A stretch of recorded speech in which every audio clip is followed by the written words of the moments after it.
Hey y'all, it's Laura, and here we go with a mixed media layout. Haven't done one of these in a little while, so I decided to go ahead and work on a boy layout today. I know I've had lots of requests for boy layouts, and I do scrap my 3 daughters pretty often. So I thought I'd go ahead and do a really fun mixed media layout using a Scrapping Reflections stencil, some 3D gloss gel medium, and some Distress Oxide. And I love this stencil because the stars are a bit off kilter. They're not all perfectly aligned. They're all kind of random. And so when I just go across the diagonal from top left to bottom right here, it creates a really nice line of stars that look like they were more or less randomly plopped onto the page. And by using the gloss gel medium, it repels the sprays that I'm going to be using on top of it once it's dry. And this works like embossing without having to deal with all the little bits and pieces of embossing powder or a heat tool. I just did this gloss gel through a stencil, let it dry overnight, and the next day I could spray it down, no problem, and it is beautiful. So here it is all dry. As you can see, that wonderful gloss just shines brightly in the lights. And here is some Distress Oxide spray. Now I'm going to be using this just directly on top. Just spray real quick, kind of close to the page so it doesn't spread out too much, making sure I'm covering up as much of the stars as possible to make them pop up once I roll my paper towel over it. Now you'll notice that at the moment they are a light blue, the stars. Now if you would prefer to leave them that color, you certainly can, but I really like that extra pop of them being white stars. So I'm going to go back in with a baby wipe and clean them up by hand. This was a bit tedious and did take a while, so you certainly don't have to do this step, but I really liked the overall effect that this added to the background. I think it really makes the stars pop out and become a bit of a feature on the page, because while they're this faded blue color, they just kind of sit back in the background and wasn't quite what I was going for. I also had a plan to plop some punched stars on top of these embossed ones, and I thought they would pop much nicer if they were bright white. So now that those are all cleaned up, I have some Heidi Swapp Color Shine sprays in mustard, teal, and citron. Maybe the green one? I'm not real sure. And I'm just going to be using these to splatter all around the stars and add just a little bit more color on top. So this is adding a new layer of mixed media on top of that blue. Now some of these colors, splatters, will get onto the stars. I'm okay with that because they still stay mostly white. They still have that pop effect. And a lot of them are going to be covered up in big ways by punched stars anyway, so I don't mind that it's just a little white pop and not completely white. So once I get a lot of sprays on here, I am going to go over it with a paper towel roll again, just to dry them off, and then I'll come in with another layer of splattering because I want a lot of splatter. These are bright, bold colors that tie in beautifully with the Cocoa Vanilla Legendary Collection that I picked up from A Cherry on Top, and I thought it would be perfect to have those splatters just neatly arranged around my stars. Now, because I'm doing all of my splattering now, I probably won't be adding any at the end, and that's okay. I do usually end my layouts with scattering and splattering just to finish it off, but because I'm doing it on the background now, I won't need to do it later. So here are my 2 photos of my youngest son, Joseph, climbing up the mini rock wall on our playground set, and I have all of these stars that I've either fussy cut or punched from the Legendary papers. And so I'm just going to take a few moments here and arrange them around and on top of these stars to create a really nice cluster that runs diagonally through the page. And I thought these pictures were perfect for this because he's already on a diagonal in the way he's coming up that rock wall. It's kind of fun to think about your background design this way, looking at your photos, seeing if they are on a tilt, seeing if they are on an angle or if they are straightforward, and how you could best represent what's happening in the photos, as well as just creating a fun design behind them. I do this fairly frequently in my layouts if I can, if it comes to my brain while I'm creating or thinking about creating. And this one has been sitting in my mind for quite a while. I have really wanted to try this diagonal design with these types of photos where it does look like he's climbing up the stars, and I just couldn't let it go. I had to make this layout. Have you ever had that happen where you just have this brilliant layout idea, and if you don't make it, you feel like you're going to explode? Because that happens to me all the time. And an idea will come to me. It's usually started by the photos, and I start thinking about, how can I scrap the photos? How can I represent what's happening in the photos, in the background, in a design style? And that's really what gets me motivated to step out of the box and to do something that isn't perfectly linear, which is what I tend to lean toward. If you look at a lot of my layouts, I go for a linear background style because it's easy and it comes naturally. But something like this is a little bit more creative. It's a little bit outside of my comfort zone, especially with the mixed media. But it is so much fun to push myself outside of that box and try something new. And this came out so cool, which I had a feeling that it might, but you never know until you give it a try. So I figured, let's give it a go.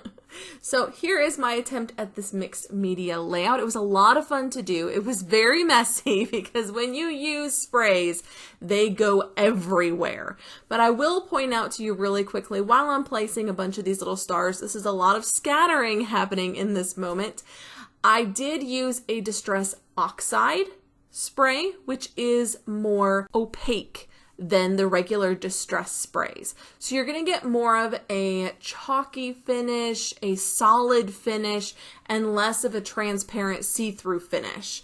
This definitely has more of a paint feel rather than a watercolor feel. So that's definitely something to keep in mind when you're looking at sprays. If you're looking for something that can be used more like watercolor, you're going to want to go with the distress type sprays. If you want something that's going to be more like paint on your background, Distress Oxides are your best friend. Now I am backing my photos with this orange to help them pop off the page and make sure that they are not losing out the focus to all of these cool stars in the background. I want to make sure always that my photos are the #1 focus that grab your attention and make sure that you see the photos first. And along that same line of thinking, I am going to add a title directly next to my photos and do most of my embellishing right close to my photos. This again helps to bring in your attention to those photos and make sure those are the star of the show and grab your attention. Now I've decided on this adventure title, again from the Cocoa Vanilla Legendary Collection and a cherry on top, and I'm just going to fussy cut out all of the letters. You don't have to do this. I was just in the mood that night to get that white border off of my letters. It's just a personal preference.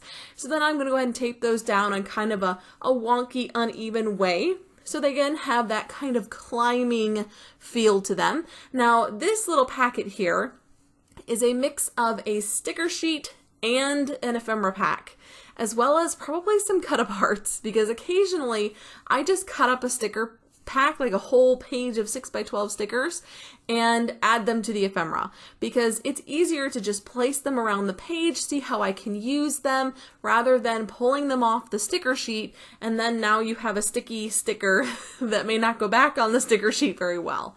So I've cut these up with the back still intact so I can use them like ephemera and then just stick them down.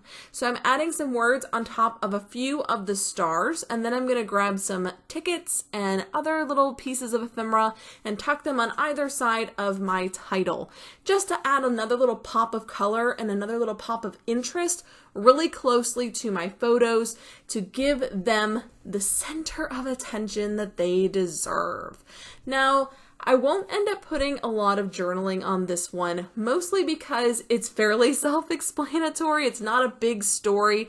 It's just a couple of silly photos that I took, and he knew I was taking them, of my son. And it very much illustrates his personality. He's silly, he's goofy, he's willing to play around and loves when I take his photo, but only when he's doing something silly. He doesn't like serious photos, and so we try to accommodate and just go for the fun ones instead. Now, I did consider trying to squeeze those mountains into the background, but I felt like they kind of stuck out too much and they were becoming the center of attention instead of the photos. So I do end up pulling those out and just sticking to a couple of tickets and a little epic sticker back there instead. And I really think that that helps to kind of just help you zone in on those photos. I have added a subtitle underneath of the main title with a sticker as well. And this is pretty much the design. I'm going to add a lot of bits and pieces around the page. I'm going to try to bring in some round elements just to kind of soften the look of those sharp edges with all of the stars and the linear square photos and all of the words by adding in little bits of circles here and there that helps to soften the edges a little bit and give it kind of a whimsical touch.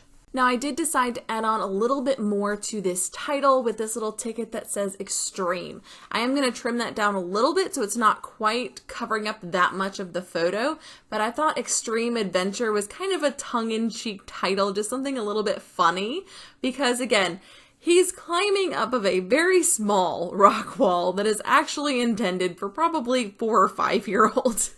He's at least 10 in this photo.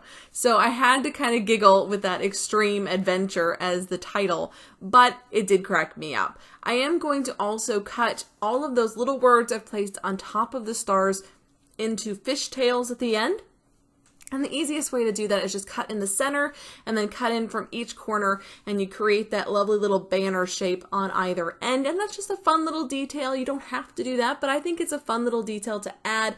And those details matter. They make a difference for someone who's looking at the layout and they see all of the little touches, all of the time and the energy you've put into the layout. I think that shows. And so in my opinion, worth doing. Now, I do have a whole pack of enamel dots for this collection, so I decided to go ahead and add those around as well. So this is my scattering step, adding in the fine details for me. In this case is enamel dots. And I'm trying to make sure that I don't have two of the same very close to each other. I'm making them look as randomly placed as possible within my stars, so they look like splattering, if you will, but are not obviously splattering. But this is a great way to add fine details without getting messy. If you're not a fan of getting messy, you don't want to mess with Nuvo, you don't want to play with sprays and mists, you can definitely use Nuvo drops or just some very, very small shapes. You can be punch shapes, they could be enamel shapes, whatever you prefer. And just sprinkling those around your clusters will make for a beautiful finishing detail on your pages. Now, I did decide I wanted some of this gorgeous dark wood grain for the background frame of this layout. I do find with mixed media layouts that I prefer to have a dark frame or any kind of a frame around the outside. So I cut down the outside of the layout by about 1/4 inch on each side, and then I'm just going to paper piece all the way around with these beautiful, beautiful dark wood grains. And I think you'll see at the end, this frame really helps to rein in all of the busyness that is happening on the layout and kind of gives it a foundation. It just makes it look finished. So it doesn't quite have that floating off into space feel to it. It definitely looks like everything I'm doing is intentional, which it is. And so that fits. So to finish up this layout, I am going to come in with a little bit of gold Nuvo. You know, I couldn't let all of the splattering out. So I did come in with some little gold Nuvo drops, and I'm just kind of randomly putting them throughout the stars for a little bit of glimmer and shine. But that's it for this one, guys. I hope you've enjoyed it. Stay tuned for still photos, and until next time, bye!